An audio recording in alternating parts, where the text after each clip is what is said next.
Soy Fernando Díaz Villanueva. Hoy es 24 de agosto de 2024 y esto es La Contracrónica.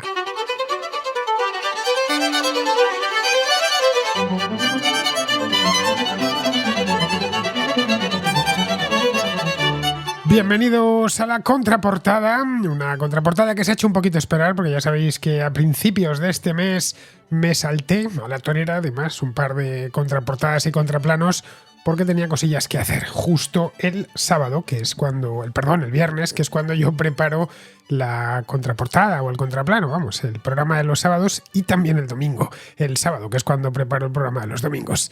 Bueno, hoy volvemos con la contraportada, algunos libros bastante buenos. Viene uno que no pasaba por aquí desde el principio de este programa, ahora le veremos con más detenimiento, y algunos otros muy buenos.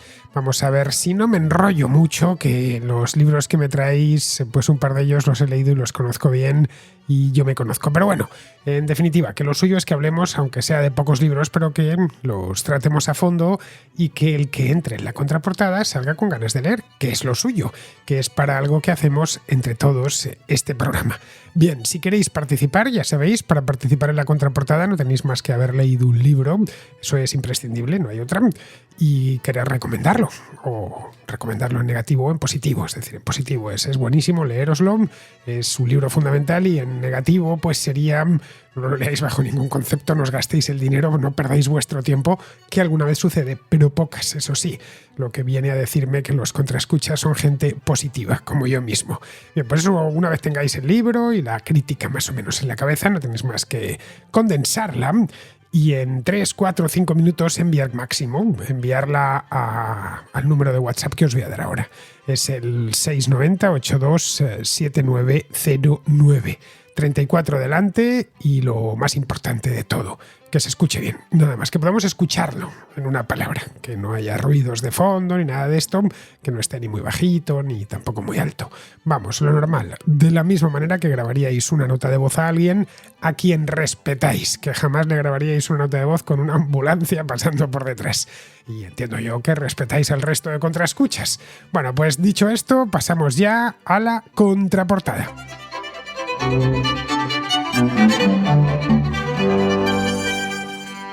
Empezamos con Adai, que nos trae un libro que, como decía antes, pasó por aquí hace ya muchísimo tiempo, bueno, muchísimo, en clave contraportadística, es decir, desde que esto empezó, que fue el año 2017. Bueno, es un libro que enlaza con otro que vimos aquí hace solo unas semanas, El manantial, de Ayn Rand. Lo que nos trae Adai es la obra más famosa de esta autora ruso-estadounidense, La rebelión de Atlas. Hola Fernando, este mensaje es para la contraportada. Me gustaría recomendar una novela de la filósofa Ayn Rand, una novela bastante extensa, tiene unas 1200 páginas y es La rebelión de Atlas.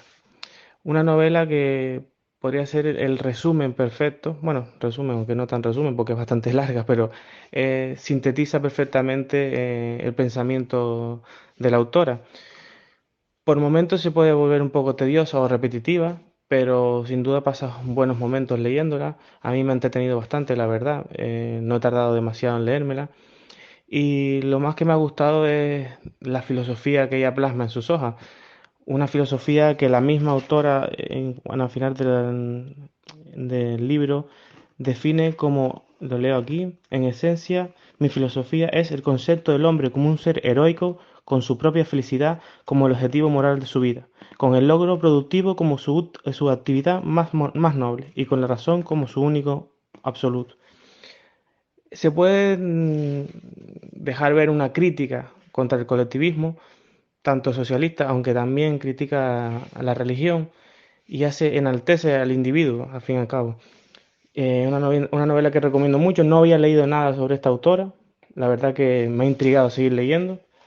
Y poco más que decir, que espero que el que no se la haya leído se la lea, que le guste, que la disfrute. Y nada, un abrazo fuerte, amigo. La rebelión de Atlas es un clásico de la contraportada. Ha pasado por aquí ya en un par de ocasiones, pero hace muchos años. Podréis decirme, bueno, algunos han pasado más de 2 veces, lo cual es cierto, especialmente los de Stefan Zweig, que han pasado un montón de veces por la contraportada. Pero vamos, digo que es clásico porque es que lo he ido a mirar. La primera edición de este espacio lo he ido a mirar en mi página web, ya sabéis, diazvillanueva.com, y arriba hay una caja de búsqueda y no tenéis más que buscar el autor o el título y os aparecerá porque el buscador de la página es muy bueno.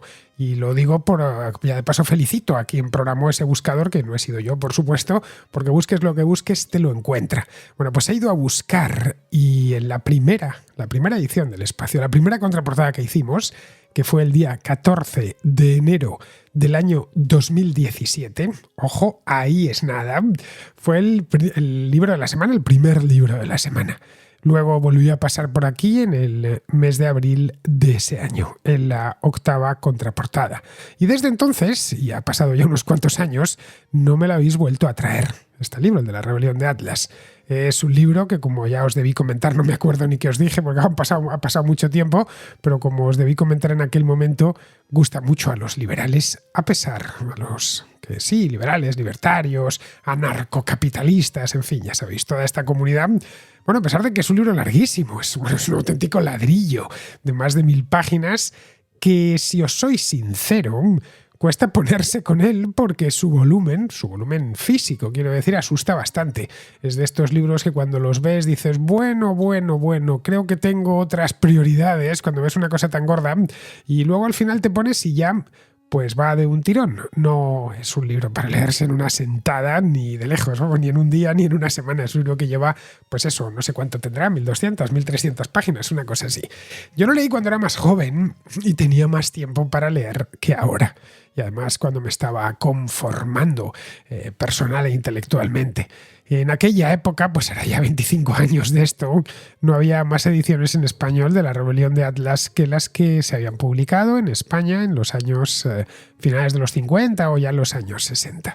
Así que tuve que ir a buscarlo por librerías de viejo en Madrid. Era un libro que me habían recomendado, que había leído aquí y allá y que quería tener en mis manos, pero no lo tenía ni en la Casa del Libro, ni en el Corte Inglés. Todo lo más que acertaban a decirme era, bueno, sí, algún librero lo conocía, evidentemente, pero un poco de lejos. Sí, pero eso está descatalogado más que sobradamente, así que suerte en esto de buscar. Todavía no existía en aquella época ni siquiera Iberlibro, es decir, no había posibilidad de buscar en internet, que unos pocos años después ya apareció, que te decía exactamente la librería de viejo en la que podías encontrarlo, no solo en Madrid, sino en cualquier ciudad de España. Entonces eso, Iberlibro nos facilitó mucho la vida para estas cosas, porque encontrabas que un libro que andabas buscando, publicado en 1952, pues lo tenían en una librería de Vitoria o en una librería de La Coruña o de Cádiz o de cualquier rincón de España y no tenías más que escribir y te lo enviaban a casa. Vamos, algo comodísimo. Pues yo de la Rebelión de Atlas ni Iberlibro. Fue a base de patearme librerías de viejo por Madrid, que hay un montón de ellas, o había por lo menos un montón de ellas,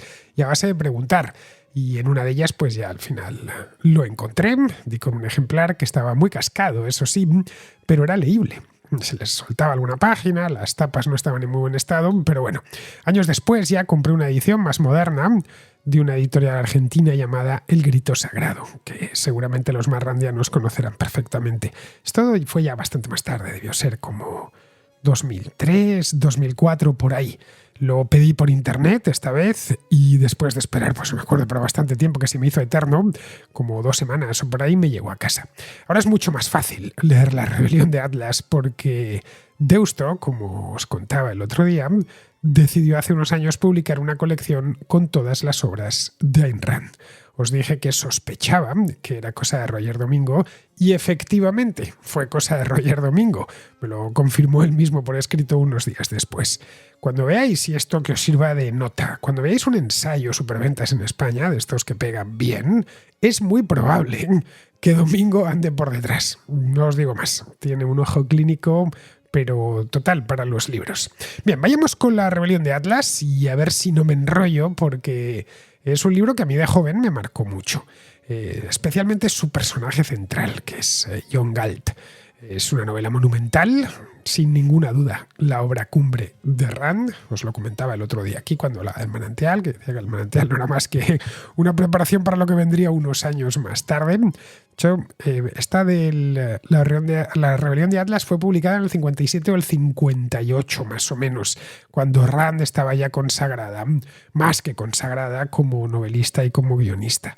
El Manantial es de principios de los años 40, 42, 43. Bueno, King Vidor se lo había llevado al cine en el año 49, así que para finales de los 50 Ayn Rand era conocidísima. Vamos, podía permitirse el lujo de escribir algo como La Rebelión de Atlas, que es una obra, aparte de larguísima, que podríamos clasificar, mejor dicho, dentro del género de la, no sé cómo llamarlo, ficción filosófica, si queremos llamarlo así. Qué sé yo, pues como Esperando a Godot de Beckett, o La peste de Albert Camus, o la película Matrix también sería ficción filosófica. Estas películas de ficción que incorporan, bueno, toda película tiene un mensaje, ¿no? Pero eso está claro, hasta los mensajes más bobos. Pero hay películas que son casi un libro de filosofía. Hay libros que sin ser un ensayo son novelas, pero también son libros de filosofía. Este es un caso, el de La Rebelión de Atlas. Un libro de filosofía, por cierto, bastante grueso. Para cuando Rand decidió ponerse con La Rebelión de Atlas, su escuela de pensamiento, a la que llamó objetivismo, ya estaba en marcha, ya tenía seguidores, no diría un montón, porque nunca hubo un montón de objetivistas en ningún sitio, ni siquiera en Estados Unidos, pero eso sí, los objetivistas son muy volcados, pero bueno, ya tenía seguidores. Pero claro, Rand no era propiamente una ensayista, aunque algunos ensayos sí que escribió, sino ella era novelista.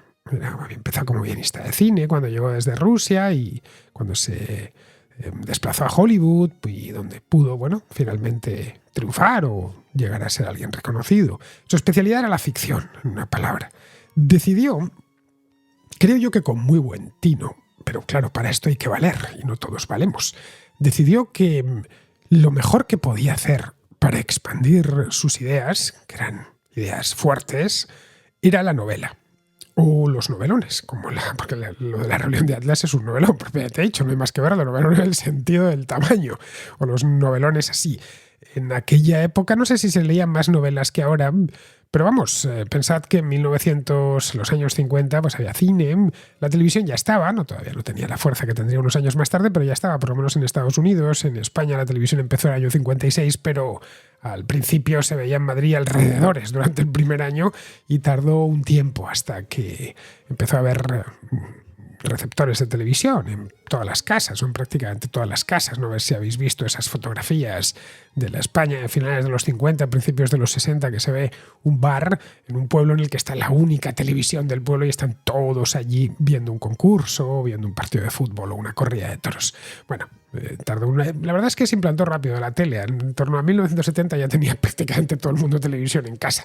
Pero bueno, que en los años 50 era el cine, tenías la radio, la televisión, que estaba avanzando a mucha velocidad. La primera campaña electoral estadounidense en la que hay un debate televisivo fue la de 1960. Esto para que nos hagamos una idea. Antes no lo veían necesario. Y los libros, claro. Esta mujer vio que a través de los libros y del cine, bueno, los guiones, podía, aparte de ganarse la vida honradamente, podía transferir a los demás o comunicar sus ideas. Para entender a Rand y a toda su obra, hay que conocer antes su biografía. Eso es importante, porque ella, de hecho, no se llamaba Rand. Rand es un nombre que se puso, un nombre que le gustaba y tal, y se puso. Ella era rusa. Ella es una mujer que le tocó vivir, bueno, pues en un contexto histórico muy particular. Rand, de hecho, fue una mujer del siglo XX en sentido estricto. Nació en 1905, murió en 1982, es decir, que vivió 3/4 partes del siglo y toda su parte central, que es la más conflictiva. La Primera Guerra Mundial le pilló siendo una niña en Rusia, vivió el periodo entre guerras completo, que es cuando se decidió mudar a Estados Unidos, la Segunda Guerra Mundial y toda la posguerra y prácticamente todo lo que lleva hasta el final de ese mundo de posguerra que termina en 1989 con la caída del muro de Berlín. Vamos, de haber vivido un poquito más, unos pocos años más, 6-7 años más hubiera visto, bueno, si hubiera vivido 9 años más, hubiera visto cómo caía la Unión Soviética. Aunque se hubiese muerto en el 92 y no en el 82, ya hubiera visto caer la Unión Soviética, cosa que estoy seguro que le hubiera gustado bastante, porque era una anticomunista furibunda. Bueno, la rebelión de Atlas en concreto se viene a publicar en un momento histórico que está total y absolutamente marcado por la Guerra Fría, finales de los 50, y por un socialismo triunfante. El lado socialista, Stalin acababa de morir, Stalin cuando muere todavía no se saben, o no se quiere saber por lo menos las barbaridades que ha estado haciendo, se le sigue considerando un héroe de guerra, un tipo que ha vencido a los nazis y que además ha conseguido modernizar, industrializar y hacer que los rusos, los soviéticos vivan mucho mejor. Se consideraba en aquel entonces, años 50, todavía en los 60, tenía gran prestigio el socialismo soviético. Claro, Rand conocía aquello, porque ella había emigrado ella había nacido en San Petersburgo, había emigrado a los Estados Unidos en 1925 o 26, huyendo precisamente del comunismo. Allí en Estados Unidos, aparte de descubrir una nueva sociedad, tuvo que aprender un idioma, que era el inglés, llegó a dominarlo a la perfección porque la rebelión de Atlas está escrita en inglés, no en ruso. Y una vez allí, pues se enamoró de esa sociedad. Abrazó el capitalismo y todo lo que lo conforma, el individualismo, el libre mercado, etcétera, con una pasión que podríamos decir que era ardiente, una mujer realmente muy apasionada. Su filosofía, de hecho, la que va creando, el objetivismo del que os hablaba, se fundamenta en la razón, en cierto egoísmo racional, que llamaba ella, buscar la felicidad individual, como la felicidad individual buscada a través de ese egoísmo racional, bueno, pues que ella consideraba que era el motor del progreso, etc. Bueno, pues la rebelión de Atlas es la expresión literaria más completa de esta filosofía. Es una defensa apasionada de la libertad individual y una crítica feroz del socialismo o, bueno, del colectivismo en general, en cualquiera de sus formas. La novela en sí se desarrolla en un futuro distópico en el que los Estados Unidos de América pues, se encuentran al borde del colapso económico y social y político. La economía se está desmoronando, la innovación se ha detenido, el gobierno no hace más que imponer un control tras otro cada vez más estricto sobre la producción y sobre la vida individual. Bueno, pues en medio de todo este caos y este derrumbe, los empresarios y los creadores más inteligentes, más brillantes del país comienzan a desaparecer de forma muy misteriosa. Y están todos capitaneados por un personaje muy enigmático llamado John Galt. La trama se entrelaza además con otras historias individuales como la de Danny Taggart, que es una mujer de negocios que trata de mantener su empresa ferroviaria funcionando, Harker Rearden, que es un industrial del acero que se tiene que enfrentar. Él es un tipo brillante, pero tiene que enfrentarse a la envidia de los mediocres. Hay muchos elementos, podemos ver aquí, de otras novelas de Rand. Bueno, el estilo de Rand es directo, a poco que hayáis leído cualquier cosa suya, es muy contundente, transmite con mucha claridad y con mucha firmeza sus convicciones. Sus personajes, como pasaba en El Manantial, son arquetipos. No busquemos personajes realistas porque en Ayn Rand no existe eso. Son arquetipos que encarnan ideas y valores. De hecho, los diálogos entre estos arquetipos son debates filosóficos, la mayor parte de las veces. No hay conversación intrascendente en las novelas de Rand. La novela alterna, pues, entre escenas dramáticas y, monólogos muy extensos. El mayor de ellos es el famoso discurso de John Galt, que tiene algo así, 50 páginas, es larguísimo, y que es un libro en sí mismo y que resume toda la filosofía objetivista.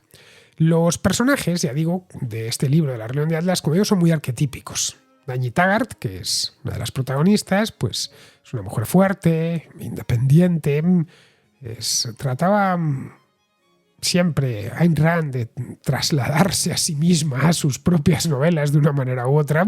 Es imposible no ver en Taggart en Danny, porque está luego su hermano, que es malo, el hermano se llama Jim y es malo.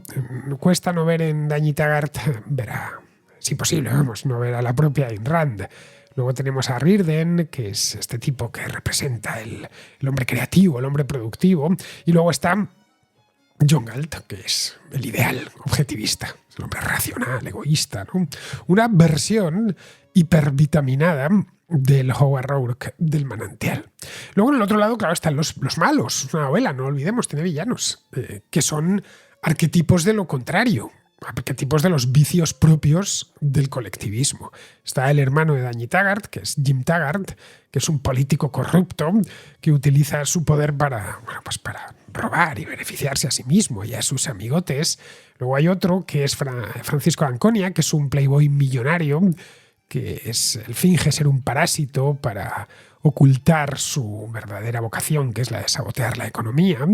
Luego los burócratas y los políticos que controlan Estados Unidos, pues Ayn Rand los retrata sin piedad como gente mediocre, incompetente, envidiosa, ávida de poder. El tema central de la novela, ya digo, no existe nadie así ni asá. Es decir, los personajes, como os contaba con el manantial de esta mujer, de Ayn Rand, son muy planos, son muy arquetípicos. Ella lo busca a propósito. No es que no supiese construir, era buena novelista y era buena guionista. Personajes algo más complejos, ¿no? Contradictorios. Ella no quería personajes contradictorios. No quería personajes llenos de pliegues. Ella quería transmitir sus ideas. Y en esta novela más que en ninguna otra. Porque además ya había ganado dinero, ya era famosa, no necesitaba andarse con disimulos. Entonces son todavía, en la rebelión de Atlas, más arquetípicos que en otras novelas. Bueno, el tema central de la novela es, en esencia, ese. Es defender una concepción filosófica del mundo, que es esta del objetivismo. Que es, ya os he dicho, el individualismo, el liberalismo clásico, el del laissez-faire. Rand, leamos lo que leamos de ella, pues siempre argumenta que la libertad individual es esencial para el progreso humano y que el capitalismo es el único sistema económico que permite la plena expresión de la creatividad y la iniciativa individual y privada. Es decir, lo que hace John Galt es rebelarse contra eso, contra el colectivismo, contra el estatismo, contra el socialismo. Simplemente afirmar que tienen esos individuos brillantes y creadores y trabajadores y productivos, tienen derecho a rebelarse y a perseguir sus propios intereses y a disfrutar ellos de los frutos de su trabajo. Luego, a partir de aquí, claro, tiene que abordar otros temas secundarios. La moralidad, la propia razón, el amor, el sacrificio. Rand, en La rebelión de Atlas y en otros de sus libros, defiende una moralidad basada en el raciocinio, en la razón, y en el egoísmo racional. De nuevo volvemos a lo mismo. Él argumentaba que el altruismo y el sacrificio personal por otros son contrarios a la naturaleza humana y conducen a la destrucción de los valores y la felicidad individual. Bueno, esto era su visión del mundo. Probablemente sea la parte más discutida de la filosofía objetivista. Pero vamos, no hemos venido aquí a hablar de objetivismo, sino de esta novela. El amor en la visión de Ayn Rand era algo así como la expresión de la admiración que se sentía por otra persona, que no estaba atado a la emocionalidad. En fin, os voy a leer un fragmento que tengo aquí, que me he preparado, del discurso de John Galt, que es creo que el más famoso de toda la novela. Un fragmento corto, eso sí, para que os hagáis una idea de lo que dice y cómo lo dice. Bien, esto es textual. Durante siglos, la batalla moral fue librada entre quienes sostenían que sus vidas le pertenecen a Dios y quienes sostenían que les pertenecían a sus vecinos. Entre aquellos que predicaban que el bien es el autosacrificio en beneficio de fantasmas en el paraíso y aquellos que predicaban que el bien es el autosacrificio en provecho de los incompetentes de la tierra. Y nadie te ha dicho que tu vida te pertenece y que el bien reside en vivirla plenamente. Ambos bandos acordaron que la moral exige la renuncia al propio interés y a la razón, que lo moral y lo práctico son opuestos, que la moral no pertenece al dominio de la razón, sino al dominio de la fe y de la fuerza. Ambos bandos convinieron en que una moral racional no es posible, que en la razón no existe verdad o error, que en la razón no existe razón para ser moral. Cualesquiera fuesen sus desavenencias, tus moralistas han permanecido unidos contra la mente humana. Todos sus sistemas y tramoyas están diseñados para expoliar y destruir la razón. Ahora debes elegir entre perecer o aprender que es ser antimente y que ser antimente es ser antivida. La mente humana es la herramienta básica para la supervivencia. Al hombre le es dada la vida, no la supervivencia. Le es dado su cuerpo, no así su sustento. Le es dada su mente, no su contenido. Para mantenerse con vida, el ser humano debe actuar, y para hacerlo debe conocer la naturaleza y el propósito de sus acciones. El hombre no puede alimentarse sin conocer el alimento y la forma de obtenerlo. No puede cavar una zanja ni construir un ciclotrón sin conocer su utilidad ni los medios para lograrlo. Para mantenerse vivo, el hombre debe pensar. Bueno, puedo continuar, pero lo voy a dejar aquí, es para que os hagáis una idea. Todo esto es del famoso monólogo. Bueno, como veis, este John Galt era un tipo realmente vehemente, pero bueno, era eso mismo lo que buscaba Rand. En fin, no me enrollo más, ya sabía yo que con esto se me iba a ir la mano. El libro lo tenéis en Deusto, como os decía antes, aquí lo tengo, ahí está. Bueno, lo tenéis en todas las versiones posibles. Versión Kindle, 854, tapa dura, 23,70, después está en tapa blanda también, y en audiolibro, por supuesto, en Audible. Así que nada, os lo dejo, está en la descripción del programa. Y si tenéis tiempo, que es lo principal para leer la Rebelión de Atlas, tiempo e interés en este tipo de obras de ficción filosófica, os puedo garantizar que la Rebelión de Atlas no os defraudará.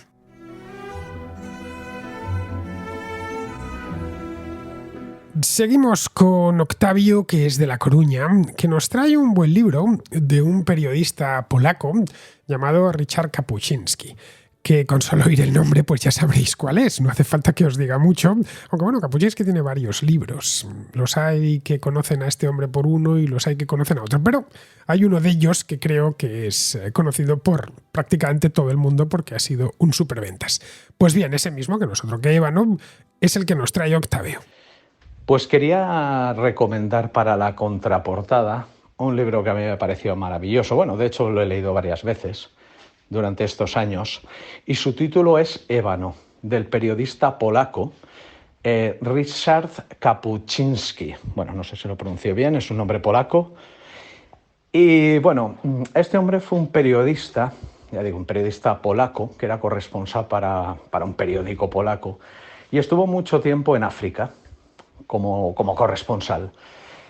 Y en este libro Ébano narra sus vivencias en África a partir del año 60, si no recuerdo mal. Él vivió la descolonización de África, se movió por muchos países allí. Y en este libro narra sus vivencias y bueno, es muy recomendable porque, bueno, como periodista, qué bien describe las situaciones, sus vivencias, lo que es África. Te da muchísimos detalles de cómo es la mentalidad africana, te da detalles de algo tan, bueno, iba a decir tan obvio, pero bueno, te lo tienen que describir, lo que es el calor aplastante del Ecuador de África, que bueno, para Fernando pues, yo creo que no sería suficiente. Yo creo que a los lugareños les llamaría, venga, no seáis tan agonías, que tampoco es para tanto el calor. Pero bueno, fuera de bromas, cómo reacciona la gente, cómo actúa la gente ante un calor impresionante, aplastante, da miles de descripciones de la mentalidad africana. Además, él decidió, porque en estos países normalmente había como unas zonas más acotadas para blancos, se podía haber alojado allí, pero él dijo, no, yo quiero vivir lo que es vivir en una ciudad africana. Estuvo en los barrios más miserables que te los describe de África, de las ciudades africanas, lo más miserable, te hace miles de descripciones de situaciones, de la gente, de las personas de allí, de algo, no sé, tan descriptivo como era lo que es realmente una invasión de insectos en un apartamento. Te habla, por ejemplo, él contrajo la malaria y te habla de lo que es realmente la malaria, lo que es ver a otra persona con malaria, cuáles son los síntomas, lo que tienen que hacer, cómo actúan los africanos. De verdad es algo realmente impresionante. Describe muchísimas situaciones, conoció a algunos líderes africanos, ya que, como digo, él estuvo y vivió la descolonización de África, iba saltando de un país a otro, y bueno, da miles de detalles sobre, bueno, cómo él interactuaba con con las personas africanas, con los habitantes de esta ciudad, de estas ciudades, las diferentes por las que se movió, miles de vivencias, incluso con los animales, encontró con los animales salvajes. Es un libro muy bien escrito, muy bien narrado, muy entretenido, muy descriptivo, parece que estés allí en situaciones. Y bueno, Pues ya digo, yo recomiendo encarecidamente este libro. Ya digo, su título es Ébano, del periodista polaco Ryszard Kapuściński. Este libro que Octavio nos ha recomendado es magnífico. No tengo otra palabra porque es que es realmente bueno. Se titula Ébano. Su autor, Richard, ha tenido problemas Octavio para decirlo, y a mí me sucede lo mismo. No sé realmente cómo se pronuncia esto en polaco. Se escribe Ryszard. Riz con Y, Ryszard. Claro, me consta que no es así como se pronuncia en polaco. Bueno, no me consta tampoco, igual se pronuncia así, no lo sabía. Lo dudo, que se pronuncia así en polaco. Bueno, Ryszard, luego os lo dejo abajo y así lo podréis leer. Pero para que Ryszard, no tengo ni idea. Bueno, Richard, debe de ser Ricardo, vamos, en español. Y lo otro es más fácil, Kapuściński. Fue un periodista polaco que se especializó en cubrir temas africanos. Bueno, africanos y también latinoamericanos, pero especialmente africanos, durante las décadas de los años 60, 70, 80, incluso los años 90. También estuvo en Irán, por cierto, durante la Revolución Islámica, y estuvo luego en Rusia cuando empezó a caer ya el bloque del Este. Se interesó por lo que estaba pasando en su propio país y en la Unión Soviética. Y, por supuesto, como era tan buen observador, pues hizo un libro precisamente sobre eso. También lo hizo otro sobre el tema de la caída del Shah. Era un tipo, Kapuściński, que escribía francamente bien. Y además, como os digo, un gran observador, un observador excepcional. No es casual que Kapuściński, además de reportero, fuese un excelente fotógrafo. Tan bueno que llegó al final, ya los últimos años de su vida, hasta hacía exposiciones. Sí, exposiciones fotográficas de fotos que ha ido tomando a lo largo de sus muchos viajes. La afición a la fotografía, os lo he comentado muchas veces, te obliga a mirar detenidamente lo que quieres fotografiar. Si no, no te sale bien la foto, obviamente. Fotografiar es mirar, la fotografía es la mirada. Tú antes la foto la has hecho con los ojos y luego ya te vales de la máquina, de la cámara, para disparar y para, digamos, inmortalizar ese momento. Pero la foto la tienes en la cabeza, la has visto con los ojos y ya te echas la cámara al ojo y es cuando la haces. Un buen fotógrafo sabe exactamente hasta qué valores tiene que colocar solo con mirar. No necesita ni hacer muchas mediciones ni nada por el estilo.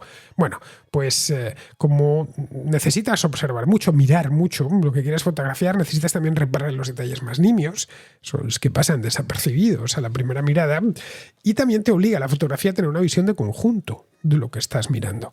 La fotografía es imprescindible para cualquiera que se interese por el periodismo. Por eso me sorprende encontrar tantos periodistas, tantos colegas que no tienen interés en ella, cuando es una de nuestras, o debería ser una de nuestras herramientas fundamentales para contar algo. Cuando Kapuściński iba por el mundo, no solo mandaba reportajes, muy bien escritos, por cierto, sino que también hacía grandes fotografías. Pero vamos, Kapuściński no era propiamente un fotógrafo, sino un reportero de estos que se meten en un país lejano, viajan al fin del mundo y deciden contar historias de ese país.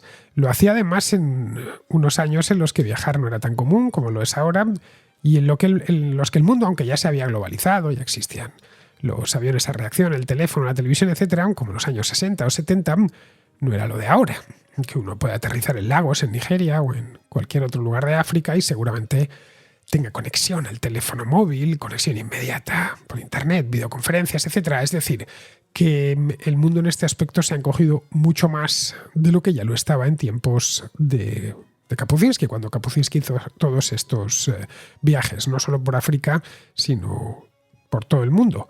Los reportajes que escribía eran muy buenos y a partir de cierto punto pensó que convertirlos en libros sobre lugares exóticos, como la propia África, pues era una buena idea. Este fue el origen de su libro, de Ébano, que fue publicado en 1998.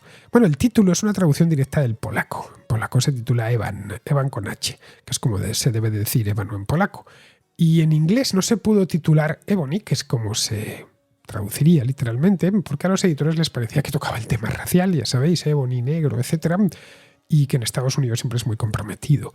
Así que en inglés lo titularon The Shadow of the Sun, es decir, la sombra del sol. Y fue un auténtico superventas.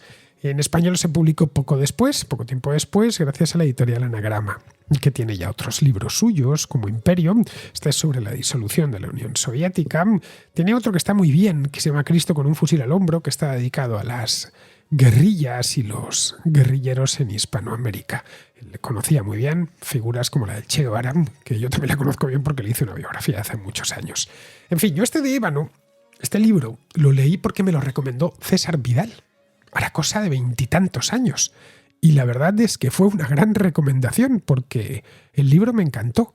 Fue además, según me lo recomendó César, recuerdo, no sé si me acerqué a la casa del libro, a la librería del barrio y lo pedí. Tienen ébano, llevaba no mucho tiempo en el mercado y me lo dieron, bueno, y me gustó muchísimo. Vamos, tengo la primera edición de Anagrama y según veo esta editorial, acabo de ir a buscarlo a Amazon, la editorial Anagrama ha sacado una reedición hace poco, hace solo 3 años, que es la que os dejo en la descripción del programa. Bien, Kapuscinski conocía muy bien África. Vamos, había estado allí un montón de veces en prácticamente todos los países. Había recorrido el continente de punta a punta durante 30 años. La primera vez que viajó a África fue a finales de los años 50 y la última, al menos antes de la publicación del libro, supongo que seguiría yendo después, a mediados de los 90. Vamos, que lo que cuenta es África en un periodo de tiempo bastante largo, al menos bastante largo para la vida de una persona, como son 35 años. Claro, esto le permitió conocer personalmente y además vivir largas temporadas en algunos de los sitios en varios países del continente. Pues qué sé yo, estuvo en Ghana, estuvo en Etiopía, estuvo en Tanzania, estuvo en Ruanda, en Kenia, Nigeria también y unos cuantos más. Bueno, sobre Etiopía y la caída, allí estuvo en los años 70, que fue una década, la de los 70, muy complicada en Etiopía. Él pudo ver personalmente la caída del Negus de Haile Selassie y escribió también un libro sobre este mismo tema. Sus estancias en África fueron continuas, no paró, y además muy de inmersión profunda. Cada vez que viajaba a un país, pasaba mucho tiempo allí y entablaba relaciones personales con todo tipo de gente, desde vendedores callejeros, labradores, hasta ministros, alcaldes, en fin. Llegó a conocer algunos países de África de forma muy, muy íntima. Eso le dio una imagen muy completa de lo que era África y cómo había ido cambiando el continente africano durante esas 3 décadas que fueron fundamentales en la historia de África. Porque entre los años 50 y 70, concretamente entre finales de los 50 y finales de los 70, la práctica totalidad de las repúblicas africanas se independizaron, se conformaron como tales. Antes el continente, hasta los años 50, el continente en su práctica totalidad estaba, con alguna excepción, caso de Liberia, pero también conocía a Liberia Kapuscinski. El caso de Etiopía, por supuesto que siempre fue independiente, salvo esos años que fue invadida por la invasión de Abisinia, por los italianos, por Mussolini, pero que el resto, todos los actuales estados africanos fueron en colonia mayor o menor tiempo, colonia europea. Bueno, Kapuscinski tiene un estilo narrativo muy bueno, muy peculiar además, porque él combina la observación periodística, es decir, trata de ser preciso en las descripciones y atarse a los hechos y tratar de sobreponerse sobre lo que está viendo, tratando de limpiar. Toda su visión es subjetiva, obviamente, pero tratando de limpiarse de prejuicios que pudiese tener, pero además le añade una cierta sensibilidad literaria. La prosa de Kapuscinski, no sé cómo será en polaco, yo lo he leído en español, pero la prosa de Kapuscinski es realmente bonita. Era un tipo culto y muy leído. Eso, claro, permite que, al escribir bien, que te traslades con facilidad a los escenarios que describe. Bueno, Octavio nos ha hecho un repaso así muy general y te permite meterte en ellos. Otra cosa de ébano es que, a diferencia de un reportaje tradicional que empieza y termina en un país o en un momento y termina en otro, no sigue una estructura lineal ni tampoco cronológica. Lo que hace Kapuscinski aquí es ir entrelazando, mejor dicho, fragmentos de sus experiencias en diferentes países y diferentes momentos. Es un libro de experiencias que entra dentro de la literatura de viajes, pero entra dentro también de la literatura de historia contemporánea del continente africano. Va creando además, claro, un mosaico bastante rico de lo que es el continente. De hecho, al principio, nada más empezar el libro, él lo advierte. Él dice que no es un libro sobre África. Dice textualmente, lo tengo aquí delante. Dice, este no es un libro sobre África, sino sobre algunas personas de allí. sobre mis encuentros con ellas y el tiempo que pasamos juntos. Este continente es demasiado grande para describirlo. Es todo un océano, un planeta aparte, todo un cosmos heterogéneo y de una riqueza extraordinaria. Solo por una convención reduccionista, por comodidad, decimos África. En realidad, salvo por el nombre geográfico, África no existe. En fin, a mí ya con este parrafito me conquistó. Y lo leí entero, pues casi yo creo que de una tacada, porque no es un libro muy largo, tiene unas 300 páginas. Bien, pues como os decía, lo tenéis disponible en español. Vamos, que disponible además sin ningún problema porque tuvo una reedición en castellano en el año 2021. Pero ojo, solo en versión de papel estoy viendo aquí. Los de Anagrama no sé si es que no han querido o no disponen de los derechos de edición digital. Según veo en Amazon, al menos en este momento Amazon.es, es decir, la tienda española de Amazon, es el número 1 de los más regalados en historia de África. Lo cual no está mal para un libro que tiene a sus espaldas nada menos que un cuarto de siglo. Lo que nos cuenta la editorial aquí sobre este libro es lo siguiente. A Kapuscinski se le ha llamado a menudo el mejor reportero del siglo XX. En su opinión, el auténtico periodismo es el intencional, el que aspira a producir algún cambio en el mundo, y en sus escritos se refleja ese anhelo. En Ébano, Kapuscinski se sumerge en el continente africano, rehuyendo las paradas obligatorias, los estereotipos y los lugares comunes. Vive en las casas de los arrabales más pobres, plagadas de cucarachas y aplastadas por el calor. Enferma de malaria cerebral, corre peligro de muerte a manos de un guerrillero, tiene miedo y se desespera. Pero no pierde la mirada lúcida y penetrante del reportero y no renuncia a la fabulación del gran narrador. Hable de Amin Dada o de la tragedia de Ruanda, de una jornada en un pueblo de la ciudad de La Libela, párrafo tras párrafo las páginas de Ébano componen un vívido mosaico de un mundo cargado de inquietud. Un libro extraordinario, galardonado con el premio Viareggio, y que confirma una vez más que los escritos de su autor se sitúan justo entre Kafka y García Márquez, en palabras de Lorenz Wechsler. Bien, los comentarios que tiene de los lectores son realmente buenos. Lectores, ojo, muchos que habrán descubierto Ébano pues hace poco tiempo. En fin, describe a África como la he sentido cuando he viajado por allí. Quien piense que África es un todo en el que unos países no se distinguen de otros, necesita de la mirada aguda e inteligentísima de Kapuscinski. Libro definitivo sobre África, cómo entenderla, cómo respetarla, cómo integrarte en ella. Libro fácil de leer y muy divertido. Es un buen libro para aprender mucho sobre las culturas africanas. Llevo medio libro y me gusta mucho la manera de narrar sus vivencias. Aparte, te sumerges en África y su manera de vivir. En fin, pues todas las valoraciones van en esta línea.